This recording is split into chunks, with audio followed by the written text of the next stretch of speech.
small minority of states have obscure and bizarre laws like Oregon's, and we intend to knock them down. In 2024, the most effective way to capture corruption, to capture dirty tricks, is by using spy cams, by using these sort of things, especially towards government actors who hold a public trust. In summer 2023, Project Veritas won a major free speech legal victory when the Ninth Circuit ruled in our favor against the state of Oregon. This decision overturned the state's unconstitutional ban on covert recordings. Oregon law had previously outlawed undercover journalism. As a result of Veritas's multi-year legal efforts, Oregon citizens and journalists enjoyed the full protections of the First Amendment and the ability to use undercover journalism to catch corruption in their state.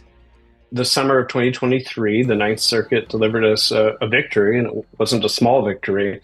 We had facial invalidation, so the court blew up the law rather than target a piecemeal part of it or remove a part out or just say it only applies to Project Veritas. Suddenly, any journalist can come into Oregon and do this sort of reporting. So it's something that benefits anyone nationwide who wants news about Oregon or wants to go into the state and do that kind of recording. So we were delighted with that ruling. So what Oregon requires you to do is to go out and to say when you're about to record, most of the time in public, hey, I'm about to record you. You don't have to get their consent, but you have to say, I'm about to record you. I'm about to record you.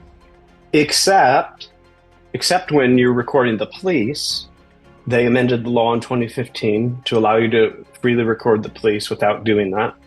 Except when there is a felony that's endangering human life.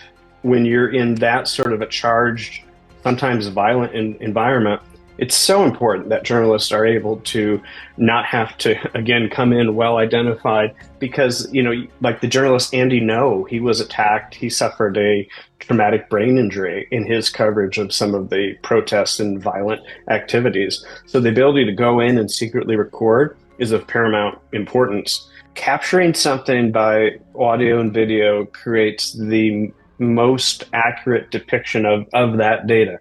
So if I'm a reporter and I'm jotting down notes of what a corrupt police officer says to me about a bribe, the public may or may not believe me.